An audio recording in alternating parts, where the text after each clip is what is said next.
Oh, I just noticed when I sat down, I'm wearing a stand back so you can see it, a Jailhouse band T-shirt.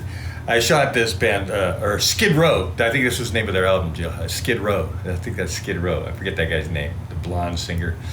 He was so good looking. He was famous for a while. Yeah, I shot them at the Whiskey. Yeah, I shot them at the Whiskey A Go Go. And then I don't know, associated with them a couple other times too. Anyway, let's see. Oh yeah, I want to give you some information real quick before I forget on the doctor's office. Whole lot of information. Okay, let's see. So I go in for my chemo. Richard Del Conner, Kung Fu Cowboy here. I go in for my chemotherapy this morning, and whatever, day 22 or something. And first of all, I was kind of noticing, what it takes to be happy in life. I mean, I'm in pain. I'm in constant 100%. I mean, I got pain 100% of the day now. I'm dealing with it with some pain medication, but I'm in 100% pain. So I don't really have a reason to be happy, but I am. I'm real happy. When I was leaving the complex today, one of the black guys, Ray, who was in the shelter with me in North Hollywood, he lives here now, and I ran into him, and he had a bike. He told me he had a bike. I'd never seen it. So I said, hey, there's that bike I've heard about. So we talked for a minute, and I talked to him, and I said, hey, I could see the big gears down at the bottom, so I knew it was probably something with a multiple of 3. So I said, is that a 15 speed or an 18 speed? And because it depends on how many gears you got in the back wheel. And he goes, I think it's just 9-speed. And I go, oh, well, okay. I said, well, really, all you need is 3. And we both laughed about that. And then I went and we left. As I left, he's still chuckling. I get to the intersection. Some guy wants to do a U-turn, but I'm not in the intersection, but because he's got a big truck, he doesn't have enough room to do it with me there. So I back up so he can do it and let him make his U-turn. And as he's doing it, I kind of give him a wave, and he looked really unhappy. He was really unhappy. He couldn't even be happy about getting a present. I was being nice to him. He couldn't even be happy about that. And so, but I was happy. I was nice to him. So anyway, I drove on. And I'm almost to the chemotherapy place. There's a guy crossing the crosswalk, an old white-haired guy, and it's almost 100 degrees, maybe 110 today. This guy's walking around. I'm near the bridge. He must be a homeless person, so presumably. And so anyway, as I'm coming down the on-ramp, I'm coming down kind of fast. I usually kind of wait till, it's not like I wait till the very last second to put on my brakes, but, I like driving. And so anyway, I slowed down a little sooner, just not to scare him, and I kind of waved at him, just to let him know I saw him, and I thought about it, you kind of waved at me back, but it surprised him that someone was nice to him, I could tell, and that he enjoyed it, and he had to say, and he said something nice. So it worked. I was able, he was actually responding to the niceness, so that was kind of cool. So then I get to my radiation place, and I'm walking in. There's an old guy and an old lady, and they're walking, and I felt really kind of bad. And I go, hey, excuse me, I hope we're not going to, I don't know if we're going to the same place, but I walk a little faster than you, so I'm going to pass you over here. And if they would have gone to the same place, I would have let them go in front of me. So I just kind of, in a way, so anyway, they kind of chuckled, and they said, oh, we're looking for the elevator. Well, I got ahead of them, and I pointed, there it is. And they said, thank you. And so, but anyway, just these little interactions with people, you can take a nothing and turn it into a little something. And that's what I think I do all day long. I'm just kind of realizing it. So then I get in there, and I get into my chemotherapy, and we're doing, I took some footage today. I took some shots of the radiation, and I did these in 4K. The other day I shot them in 1080p. I thought, well, I'm never going to get a chance to do this again, and so I should shoot it in 4K unless I want to do something in the future about it. So I'm going to try to gather some better stuff. I shot it with a wide-angle lens today, so you got a better view of it today. I'm not sure how well it came out. And then I've got to set up the lighting and stuff. And they're not really excited about it, but they know I'm doing it now, so maybe I can take my time a little bit more. So anyway... And I told the doctor. I told the nurse, I got the permission from her, told them that the nurse had said it was okay. And then when I talked to the doctor, I told them that I'd got a photo of it happening. So everybody knows. But I'm not taking any pictures of the people. I respect privacy and all that stuff. So, okay, where were we? Got some interesting information. Oh, yeah, so I'm getting ready to leave. And I was talking about, I don't know how I got a diet. I was talking about some of my kung fu students had a shepherd that got a tumor, supposedly about the size of a baseball or something, you know, and they kept that dog alive for years. And one of the things that they did was they added blueberries to its diet, you know, and that somehow worked to keep the cancer from growing, or maybe even make it a little smaller. I'm not sure. I don't know the whole story on that. But I was impressed, and as I was trying to figure out what the ingredients were, there was only two. Sorry, Mike, I'm making that noise. That's me. Sorry. There's two things that I remembered. One of them was excessive meat, you know, and not fatty, but, you know, lean meat, really expensive lean meat, and blueberries. Those are the two things that really stick out. So me, I eat buffalo. You know, buffalo, it's pretty lean. And then I eat blueberries. And so when I mentioned the blueberries, she goes, oh, you know, she goes, you shouldn't eat those. They're going to stop your free radicals. And I go, huh? And so the one tech didn't understand how to explain it to me very well. I said, well, here's how I'll understand. So then the other tech came in, and she kind of explained it a little better. And here it is. So anyway, the theory is that free radicals, I guess, now I'm sharing the information that was shared with me today. So if it's inaccurate, it's just because I got inaccurate information. But here we go. This is what I got. Okay, so they told me, and I'll tell you what the doctor said at the very end, which is also very important. So there's some contradictory information here, so pay attention if you're interested, we're seriously interested here. Okay, so anyway, they said that basically our body has, you know, we're down to the molecular level now, not even the cellular level, the molecular level. And we're talking about electrons.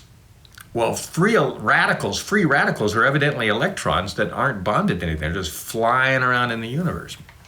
I mean, I totally get that concept, but I had never really given it much thought. So my limited science, darn, wish I had a lot more. Anyway, the electrons are just bouncing around everywhere. There's just electrons bouncing around. And they're in our body. Well, one of the things that's supposedly good about these antioxidants is they remove supposedly free radicals. They gather up these extra radicals. And supposedly too many free radicals is not a healthy thing, I guess. I'm not the expert, okay? No. Not on this topic. I'm an expert in some things, and I'm the best. But this one, I'm ignorant. So I'm sharing what little I know so you won't be as ignorant as I am. Hopefully you can get more information and be much smarter about this than I am right now. But anyway, here's what let me keep telling, let me just dump the information. Like I said, I got a whole bunch of stuff to share, some interesting stuff too, including a joke from my doctor. I hope I remember to tell you. Okay, here we go. So anyway, these free radicals, this is what the radiation works on. Now, this is the concept that both the text told me, and I guess the doctor said later in a different way. But anyway, the radiation goes into my body, and it hits these electrons, and it gets these guys all excited, and these guys are what do the damage. So, you know, these free radicals, those are the things that get energized and become the bullets, I guess we could almost call them. They're the ones that are shooting around, you know, killing everything that's in sight. They just, like, I'm guessing, and this is my interpretation. In fact, a couple of them say, you have a scientific mind. You keep seeing, you're seeing this as a movie or something. I said, that's true. I'm totally a scientific mind, and I do want to see it as a movie. I'll see it on the molecular level. I'd like to see it on the cellular level, and I like to see it on the body level. And then we can go along, you know, and then go on to the holistic level, you know. But anyway, so anyway, supposedly, without these free radicals, the radiation will not be as effective. Sorry if there's voices in the background. So anyway, so what the concern was, if I'm eating blueberries and I'm absorbing these free radicals, the radiation doesn't have as much to work with, so it won't be as effective. So it's just like shooting through me, and it may be cooking me a little bit, but it really cooks better if it can hit these free radicals, these electrons, and those are the things that cause the damage, I think, okay? That's as little as I know. I'm sharing as I learn here. That's why this is kind of an interesting journey. Hopefully by the end of this journey, you'll know enough that I hope you don't ever go through it, but maybe someone you know does, so you can help them better. Because I got nobody to help me. None of my relatives know anything about this. Even though some of them know of people who had chemotherapy, and my mom's husband had it, but in his case, he went through years of chemotherapy. They told me, I get one dose and that's it. If it doesn't work, they're going to cut my butthole off. But in his case, he said he spent years and years getting all this chemotherapy to keep it under control, because I guess he had it in his lymphatic system or something. But anyway, I don't know the details, because he did I was disowned by my mom and my stepdad. So yeah, I was even taken out of the will. What do they call that? Disinherited. So but anyway, so I don't know them at all. They never ever visited my kids or anything. So it's like, gosh. Anyway, so where were we? Back to the doctor's office. Okay, so I haven't got to Dr. Ping yet. So, shouldn't say his name. Sorry about that. Maybe I'll edit that out. Maybe it's no big deal. You know, if anything, hopefully I'm giving him a huge recommendation, you know, or glory, because he's saving my life. So he deserves some credit. So hopefully this is a good sales pitch by the time we're done with it. He did give me one warning as I was leaving, so I don't forget. The last thing he said to me was, as long as we don't have bleeding, we're okay.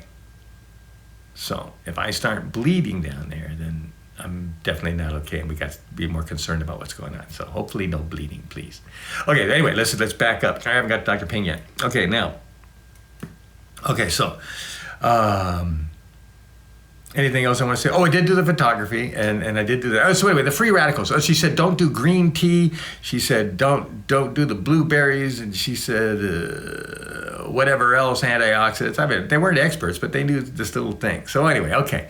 So there's the scuttlebutt. Now let's, you know, these are techs. These aren't nurses. They're not doctors. These are technicians.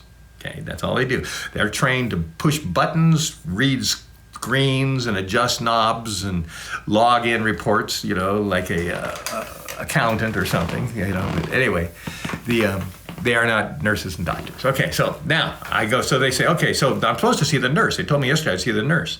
And she's the one who has rock and roll, and her son plays music or something. So anyway, she wasn't in today. So they said, oh, well, you can see the doctor then. So after my appointment, when I was walking out, I heard one of them say, oh, I guess he's not going to see the doctor. And I go, yeah, I am. I heard it. You know, I want to see the doctor. I'm just going to the bathroom right now. And she goes, okay, go to room number 1. Okay, so I went to the bathroom, and then I went over and waited in room number 1. So I see a person go through. That's 10 minutes. I see another person go through. That's 10 minutes. I think it's about the third person. I'm going, hey, what the heck's going on here? You know, I don't hear anything. He's not seeing patients in the hallway. I can't hear him or see him going from room to room. He's someone off in his office or something. So I stand out there for about 10 minutes trying to catch their attention. I thought they could see me down there, but I didn't shout, or I kind of stayed there in my doorway of my office. So nothing happened. So then I walk up to the front, and I go to the front, and I go, hey, I'm waiting for Dr. Ping. Does he know I'm in room number 1? Oh, I'm not sure. I'll check. And so I go back and wait. Another person goes by, so maybe 10, 20 minutes.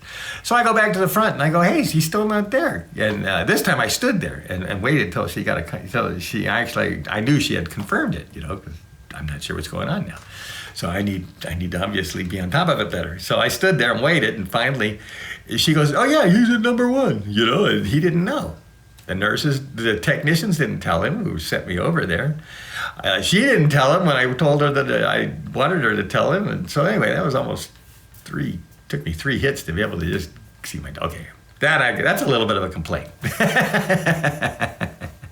Okay, so anyway, I waited and he finally comes in. And we talk, and so I run down my list. I got a little list I had here. But the first thing I said, Doc, before I even go down my list, I got to talk to you about these free radical things. I just told you about, who told you about that? So I was like, oh, you know, because here's the other side of it. So anyway, I tried not to say who exactly it was. But he seemed a little upset that somebody had talked about this and got me alarmed. But I think that's wrong, because I'd like the information. I'm asking them for information, and to make them try to censor them, I don't think that's a good idea. So he may do that. He may say, stop telling them information like that, which I don't think is, I mean, they said go talk to the doctor about it. I don't think they expected it to be a negative. But anyway, here's the negative. Okay, so we go there, and he's like not happy about that. He goes, well, this is basically hypothesis. He says scientifically it hasn't really been proven. So I'm not sure how much. Maybe there's not a lot of research. That's a hard thing to research. But he says that theoretically, you know, it has a certain sense, but in terms of it making a difference, he said it probably doesn't matter. Now the next thing he said, and then he got off on the sugars, and he said, yeah, you can go online and see all these videos and this and that. And I said, yeah, I've been going online, I've been seeing some of them. And he goes, well, you're going to see a lot of videos about sugar, and he goes about not feeding the sugar to the cancer. And he goes, but you need sugar. You got to have sugar. You've always got to have sugar. And then he also said that there's some truth to it, though, because he says when you're going to do your cancer scans, he said it's best not to eat any sugar because the cancer eats the sugar or something. He said, but anyway, don't eat sugar before a cancer thing, which is interesting because I'd heard some other person say that for a radiation cancer thing, they want you to eat a bunch of sugar because it illuminates the cancer right before this other type of radiation screen that I didn't get. There's another level. You can go up one more level in the radiation screen to actually look at the cancer more minutely, I think. But anyway, he discounted the whole thing. He said, you need sugar and stuff like. Don't be aware. In fact, he said, what are you gonna do? You gonna drink a Coke and get cancer tomorrow? So in other words, he was like really poo-bahing the whole thing. I mean, there's probably some sensibility to it. But anyway, we came to an understanding, and the understanding was a healthy diet is what you should have to prevent cancer. A healthy diet is what you should have when you're in cancer therapy, and a healthy diet is what you should have when you're done. So I think that's basically it. In other words, he wasn't really into altering my diet much. And he says, blueberries are good for you. You should eat them. and so he wasn't as concerned about it. Now, I'm willing to cut back on my antioxidants a little bit. I'm more than happy to do that. But he was not really even interested in really promoting that concept much. So now I'm kind of like, I went one way, then I went totally the other way. So I've got to find my happy medium. How much credence do I want to give to the oxidant theory? So I'm not sure. I honestly don't know much about that either, which is something you should know about that, because I've been hearing about this for 20, 25 years, the antioxidant thing. They keep coming up with these different berries, these purple berries from different places, and make a big sensation of them, and people go buy them, and 5 years later, you can't even find them on the market. I don't know what the heck's going on. But all they were was fancy blueberries, acai or something. I don't know, all these malt chops especially. Anyway, but they were just blueberries. They were just a different blueberry, I think. So that's what I realized. I went and I got some. My students take me out. I used to get shakes and stuff on Saturdays especially, I think. We would go out, In fact, I'd sometimes go out with one of my students would have a guitar lesson, come over to my house for a guitar lesson, and then we'd go to In-N-Out Burger and have lunch, and then we'd have a class, and classes. And then after that, my students are my family, my community. Okay, so let's see, anything else? The joke. Let me give you the joke before I forget. My doctor told me a joke. Now he's, I think, Chinese. He's got a Chinese name, kind of, but I don't know that he is. But he's Oriental, Asian. And a nice guy, really I like him. And he was pretty much on the defensive today, though. I don't know, maybe it wasn't his best mood. I've noticed a little tension in that place sometimes. But anyway, I mean, we got along fine. But he didn't seem quite as happy. But he gave you a joke, so here's a joke. And he built it up and went around with it, and he talked in a thick accent. And he might have been translating, so it was really an uneven flow to it. And barely, I kind of like maybe laughed a little extra because the punchline was kind of like not connected very well. But it was a cool joke. So I'm going to take his big joke and cut it down to about here. Basically, there's a guy, he's praying to God, and God finally answers. And God says, hello there, what can I do for you? And the guy says, I understand, God, you're huge, an incredible being. And 1 second to you is 1,000 years to us. And even a penny to you is probably, or $1 trillion to us is just a penny to you. And he goes, well, yeah, okay, now, what can I do for you? And so he says to God, he goes, well, God, can you spare a penny? God says, sure, just wait a second. I love that. I thought that was a great joke. Anyway, let me get to my little list here real quick of pains.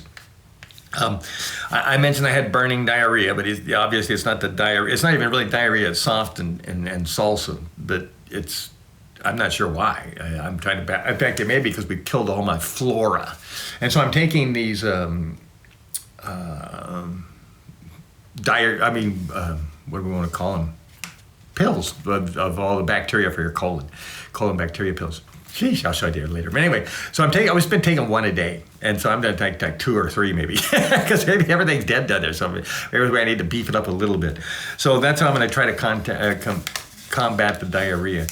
In fact, That's a chemotherapy thing, so I didn't really deal with it. It wasn't his thing. Same, I mentioned I had foot pain and the painful feet, and he goes, "That's the chemo too, nothing to do with me." and the next one did have to do with him. I said, "Doc, I kind of thought I had jock itch, for a while, and then I kind of realized it. Just like I got a sunburn on my butt, I got a sunburn on my pubics too." And he goes, "Yeah, it's the whole area. The whole area is getting cooked." And he goes, and then he elaborated. He didn't have to, but I think he was trying to, make it. He goes, "Your pants will rub on it. This will rub on it, and that'll rub on it, and this and." So anyway, we did talk about the lidocaine. I said, "Doc, did they refill the light?" He got really upset.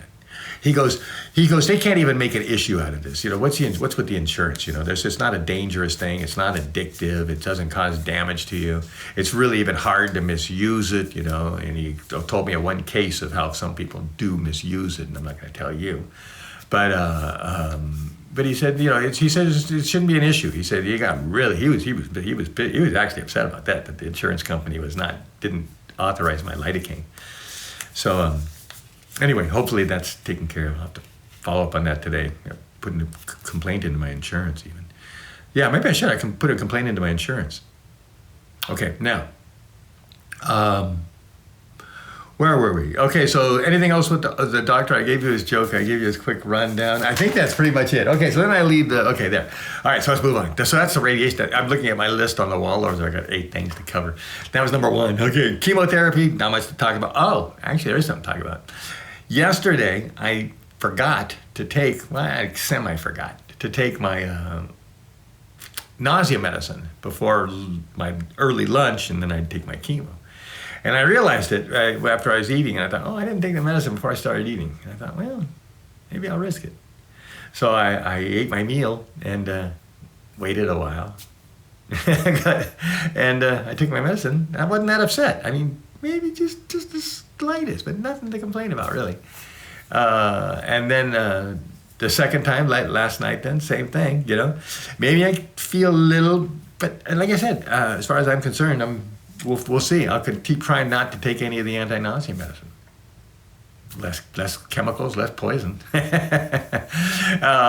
Overall health, I'm actually doing pretty good, except for my feet. It hurts. Every step hurts. I cannot go barefoot. So yesterday, I walked another mile. Did I walk the whole mile? No, I may have cut it short. I walked a mile a couple of days ago, and it felt a little better the next day. It didn't feel worse. And then yesterday, that was 2 or 3 days ago, and then yesterday I did it again. But it was hurting. I could feel it. And by the end of I was at 3/4 of a mile, and I knew I could make it the whole mile. But it was like, well, I don't want to. My problem of being macho is you can push yourself into hurting yourself. So I try not to be too macho sometimes. It's like, well, maybe it's best I don't push myself. Maybe I'm actually doing more damage than good to my feet. So I cut off the machine at 3/4 of a mile. Because my feet were hurting a little bit. Not huge, but when I go barefoot, it's huge. I cannot walk. I mean, I probably look like I'm walking on hot coals. That's what it feels like. Okay. So in terms of the Kung Fu and everything, I am the Kung Fu Cowboy, and I've been trying to figure out how I can promote Kung Fu as the Kung Fu Cowboy. I saw the movie Once Upon a Time in Hollywood, and it's got a scene with Bruce Lee. I gotta say, I really love it. It was a really good scene. And, I'm not anti-Bruce Lee. I love Bruce Lee. I got as an actor, I love him. I've got every single one of his movies. I'm pretty sure I got them on DVD.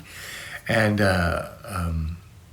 so I've always appreciated him as an actor, but as a martial artist, I got no respect for that guy. In fact, I might even say I've got a dislike yeah, I would say I actually dislike Bruce Lee for what he did to the martial arts and what he did to Kung Fu, especially.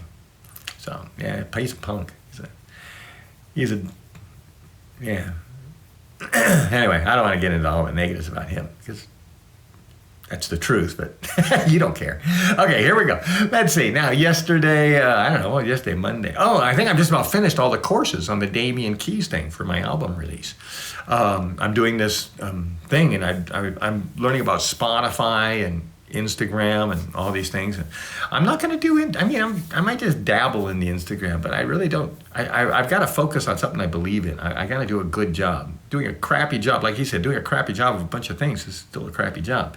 So I really want to do a good job on certain things. And I don't know, I'm just not happy with Instagram. I'm not happy with Facebook either, but he's I studied Facebook advertising yesterday. I realized, wow, this is totally awesome. I do not know what my market is. I do not know who's going to like the Kung Fu Cowboy. I really don't. So it made me wonder if I should, not wonder, it made me realize, God, I got to spend money.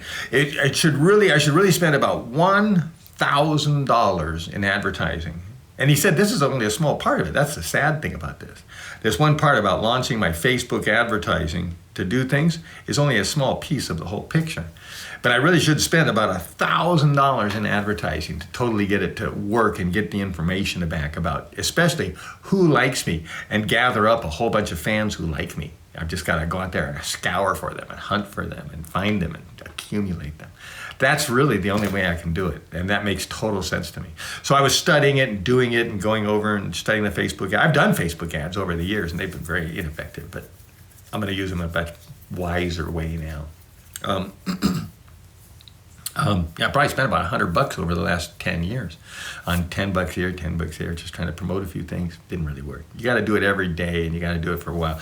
So yeah, it's going to be an expense that I don't have, but we'll see. We'll see about that. Okay, now where were we? Oh, and I just got rid of one of my credit cards. It was like, oh man, I got all these things to buy, but I don't want to keep borrowing money to buy things. And so I did. I eliminated one credit card. I mean, it's going to sound pretty tacky. I had 4 credit cards, but I needed them to survive. Each time I got one of those credit cards, it saved my life, paid a storage bill that I would have lost all my stuff here. So I needed those 4, but last night I paid it off. I paid off one of my credit cards. It was like $1,500, or $1,800 actually, but $1,500 we'll say. And I paid it off, and I called them up today, and I go, I don't want this to reflect back bad on my credit, but I want to close this account. And they said, okay, well, everything will be fine. And then I closed the account. So boom. So now I got 3 credit cards. I got one, which is my personal credit card. And that credit card is what I'll use for groceries, personal things. And then the other one is my Shaolin Shimantas one, which of course meant that I was driving around teaching Kung Fu classes. So that was the car also. My car became a Kung Fu expense. Now I don't travel to Kung Fu, so I may write off my car somewhere else. I don't know. But anyway, okay, so I got that credit card. That's my, in fact, it's called Quicksilver. So I thought that's called like a horse name. So anyway, personal and Quicksilver. And then I got this third one, and this is the one I use for all my internet, and company stuff, lights, camera stuff, and in fact, this camera that I'm filming with right now, it's going to be paid off. I called them up and checked on it. November or December of this year. Finally, it took 2 years. I mean, it was a 2-year plan to get this phone, but it's totally worth it. God, not one complaint about that. It's cost me $74 a month. I think that $50 of that was the financing and $22 was for my phone plan.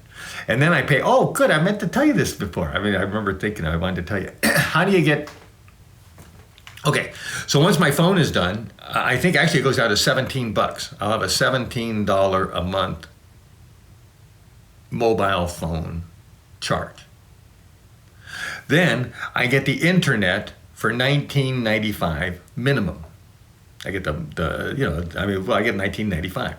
Now, my phone account, which is, like I said, I think it's $17.99 or something like that, gives me 1 gigabyte of cell.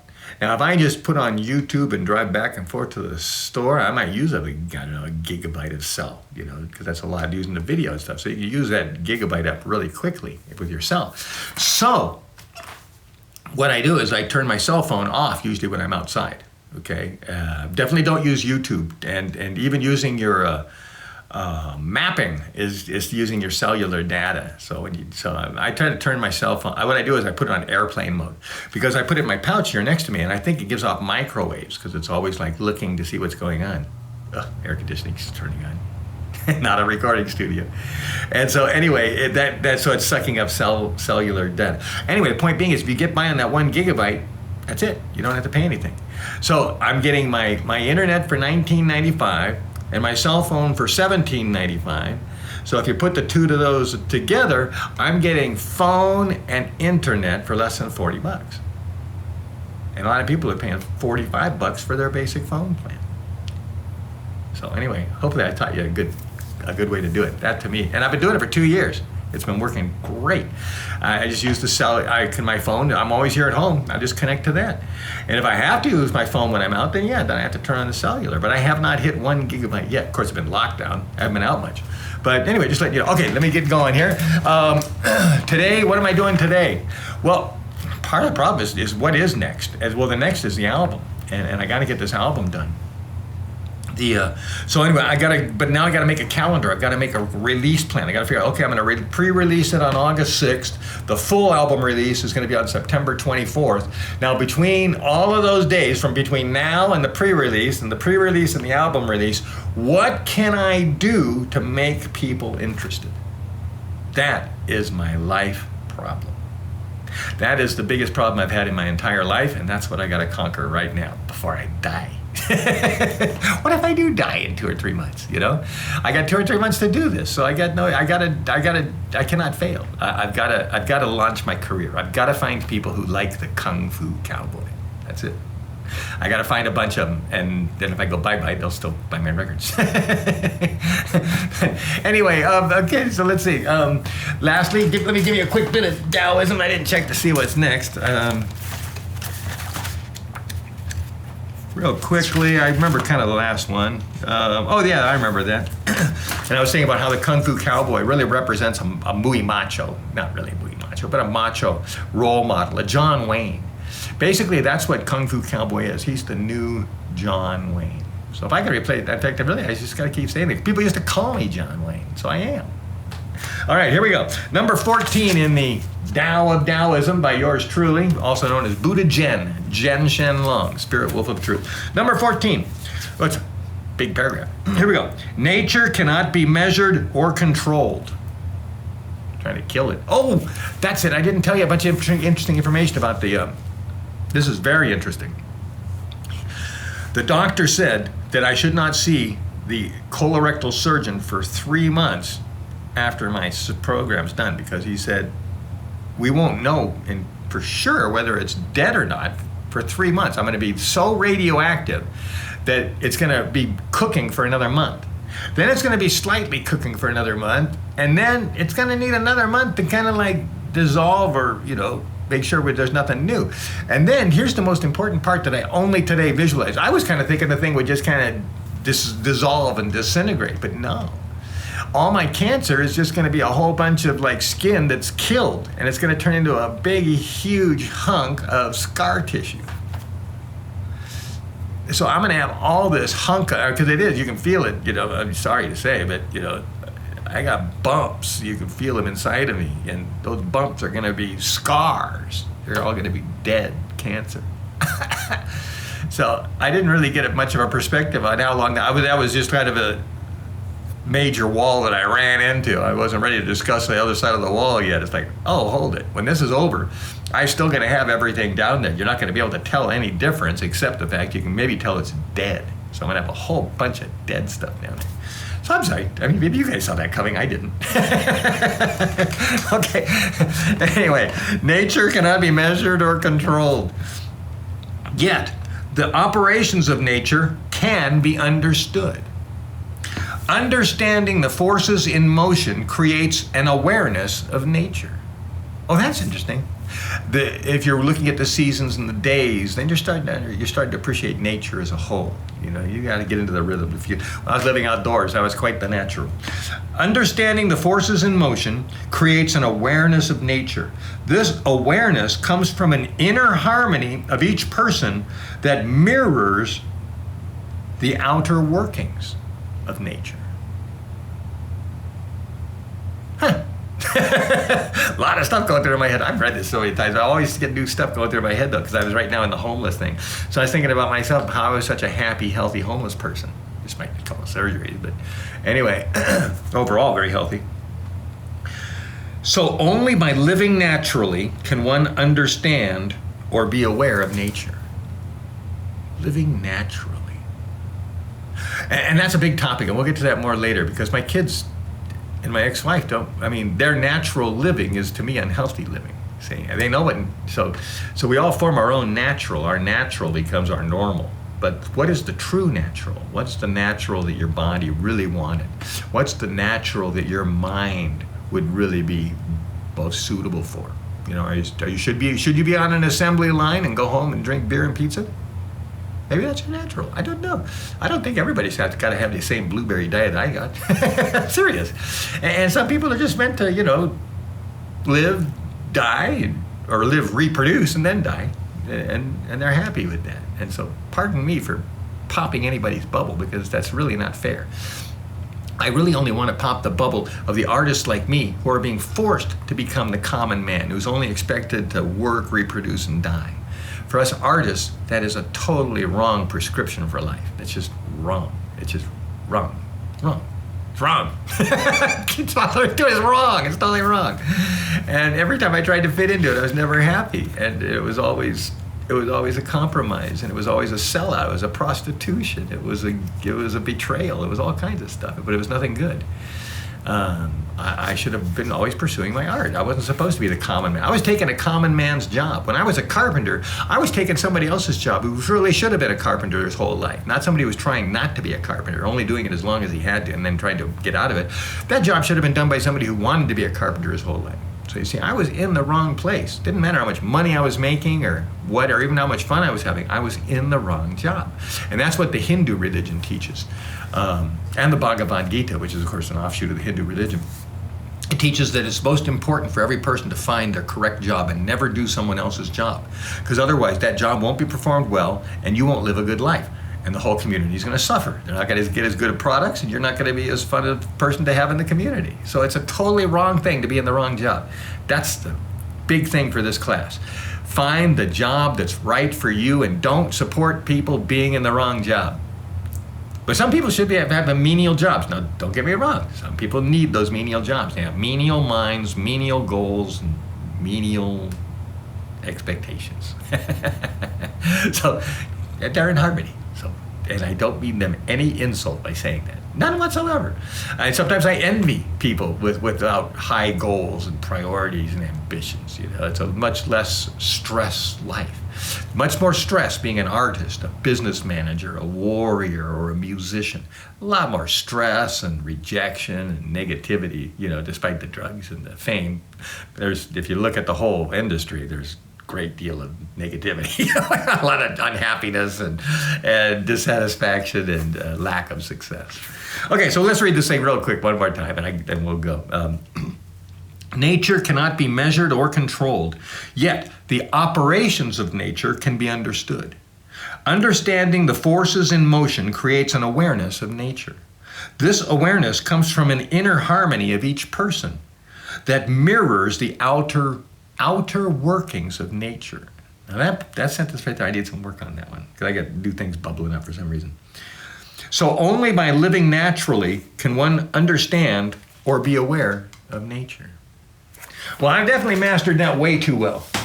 And my mom always called me a survivor anyway, because I used to spend time camping and hiking as a kid. And then when I was in Newfoundland, I was hunting and fishing and ice fishing. And then I hitchhiked across Canada a couple times and up and down the coast. And so, yeah, I can... I'm comfortable on this planet. Me and this planet get along really good. I've had a lot of fun here. So let's see, where was I? I guess that's it. So I think I covered the most important points, because there was some controversial information, the blueberries and the free radicals, things that you need to research. Don't be as ignorant as me. I'm coming into this with a super low level of knowledge, and that's a shame. It's my life. But in a way, my ignorance is almost a blessing, because in a way, I'm helpless. When I found out today there was maybe something I could do, I was like, get back there, sit down. So, I guess gotta ride this roller coaster, and let's keep hoping for the best. Kung Fu Cowboy out of here. Well, in 20 years.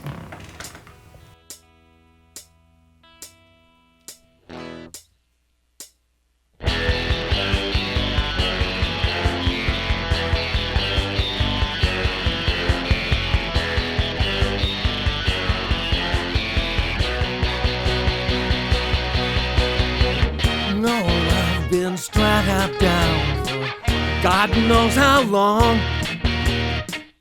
Whatever I did it right somehow turned out wrong. Is this my fate with no escape? Am I in Shanghai or Hong Kong?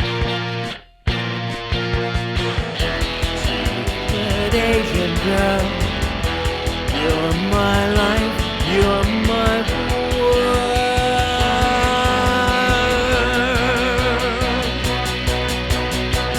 From one safe house to another shelter. Is this an odyssey or helter-skelter? I've been watching people fall. I've been watching you stand tall. If you possess fear, I can't see it at all. Secret Asian girl, you're my life, you're my world.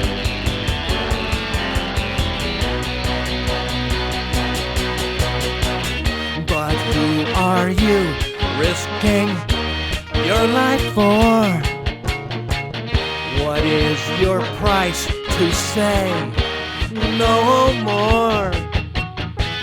How do you know who's wrong and who's right? How do you know when to run and when to fight? Secret Asian girl, you're my life, you're my world.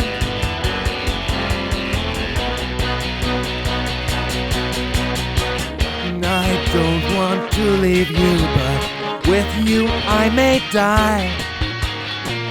You rescued me from evil, I'm not certain why.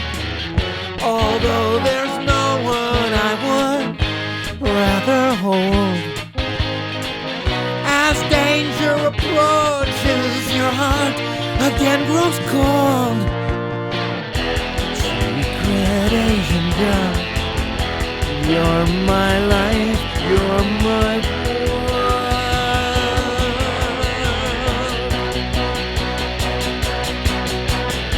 Secret Asian girl, you're my life, you're my